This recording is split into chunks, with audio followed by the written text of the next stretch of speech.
Our motivations are unbelievably interesting. I mean, I've been working on this for a few years, and I just find the topic still so amazingly engaging and interesting. So I want to tell you about that.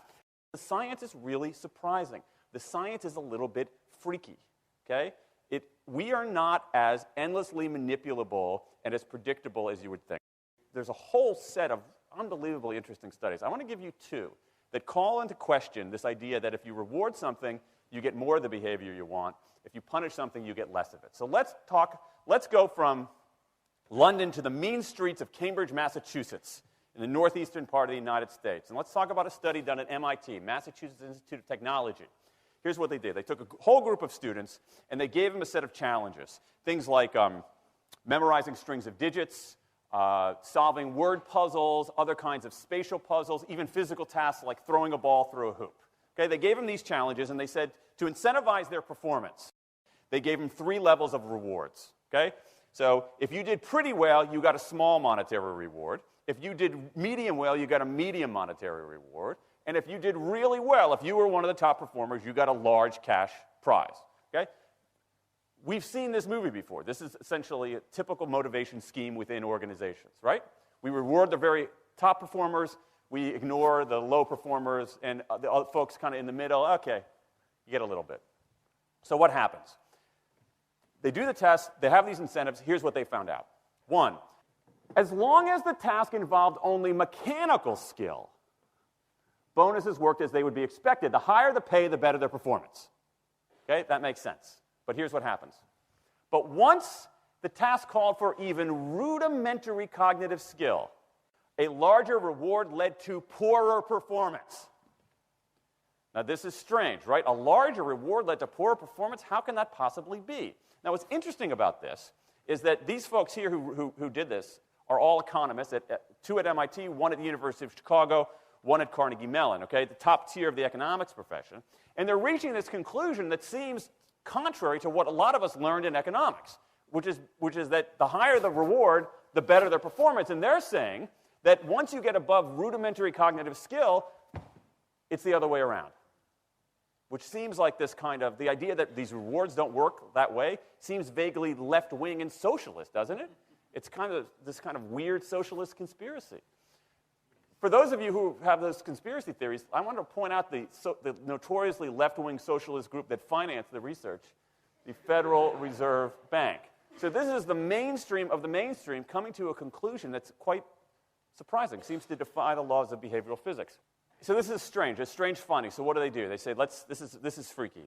Let's go test it somewhere else. Maybe that $50 or $60 prize isn't sufficiently motivating for an MIT student, right? So let's go to a place where $50 is actually more significant relatively.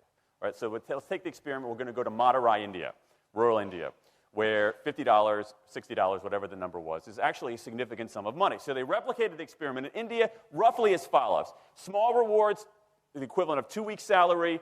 Small performance, low performance, 2 weeks' salary. Medium performance, about a month's salary. High performance, about 2 months' salary. Okay, so those are real good incentives. Okay, so you're going to get a different result here. Well, what happened, though, was that the people offered the medium reward did no better than the people offered the small reward. But this time around, the people offered the top reward. They did worst of all. Higher incentives led to worse performance. What's interesting about this is that it actually isn't all that anomalous. This has been replicated over and over and over again by psychologists, by some extent by sociologists, and by economists, over and over and over again. For simple, straightforward tasks, those kinds of incentives, if you do this, then you get that, they're great.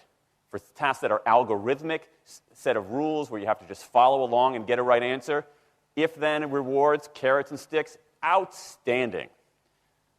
But when the task gets more complicated, when it requires some conceptual, creative thinking, those kinds of motivators demonstrably don't work. In fact, money is a motivator at work, but in a slightly strange way. If you don't pay people enough, they won't be motivated.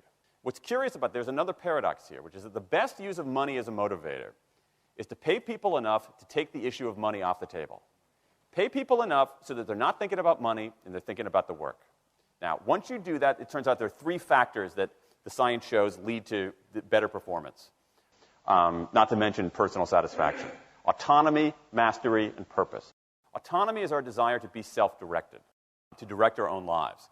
Now, in many ways, traditional notions of management run afoul of that. Management is great if you want compliance, but if you want engagement, which is what we want in the workforce today as people are doing more complicated, sophisticated things, self-direction is better. Let me give you some examples of this, of almost radical forms of self-direction in the workplace that lead to good results. Let's start with this company right here, Atlassian, an Australian company. It's a software company, and they do something really cool. Once a quarter, on a Thursday afternoon, they say to their developers, for the next 24 hours, you can work on anything you want. You can work on it the way you want. You can work on it with whomever you want. All we ask is that you show the results to the company at the end of those 24 hours in this fun kind of meeting, not a star chamber session, but this fun meeting with beer and cake and fun and other things like that. It turns out that that one day of pure, undiluted autonomy has led to a whole array of fixes for existing software, a whole array of ideas for new products that otherwise had never emerged. One day. Now, this is not an if-then incentive. This is not the sort of thing that I would have done 3 years ago before I knew this research. I would have said, you want people to be creative and innovative? Give them a freaking innovation bonus. If you do something cool, I'll give you $2,500. They're not doing this at all. They're essentially saying, you probably want to do something interesting. Let me just get out of your way. One day of autonomy produces things that had never emerged. Right, let's talk about mastery. Mastery is our urge to get better at stuff. We like to get better at stuff. This is why people play musical instruments on the weekend. You got all these people who are acting in ways that seem irrational economically. They play musical instruments on weekends. Why? It's not going to get them a mate. It's not going to make them any money. Why are they doing it? Because it's fun, because you get better at it, and that's satisfying.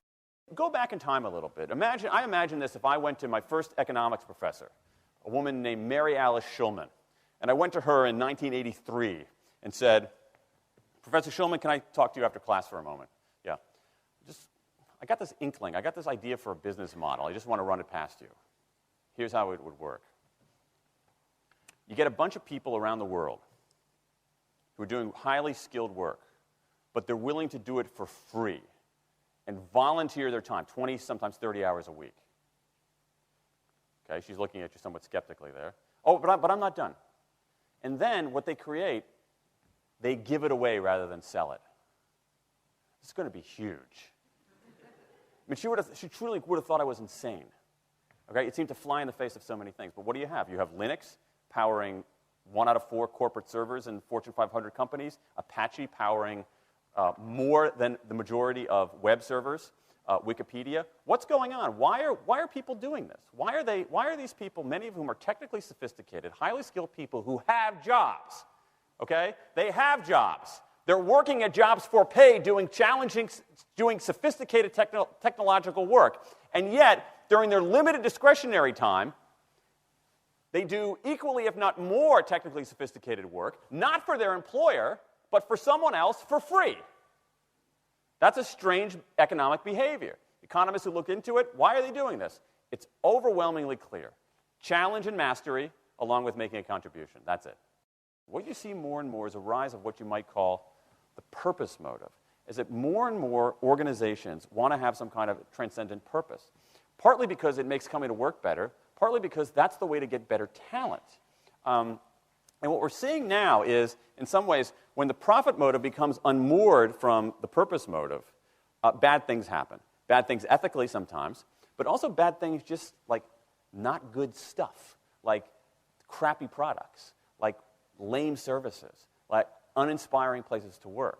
That when the profit motive is paramount, or when it becomes completely unhitched from the purpose motive, it's just, people don't do great things.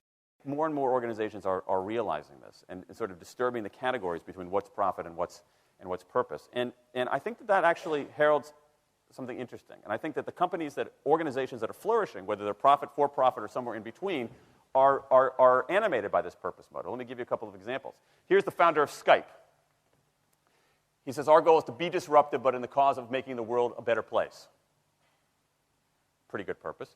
Here's Steve Jobs. I want to put a ding in the universe. All right? That's the kind of thing that might get you up in the morning and racing to go to work.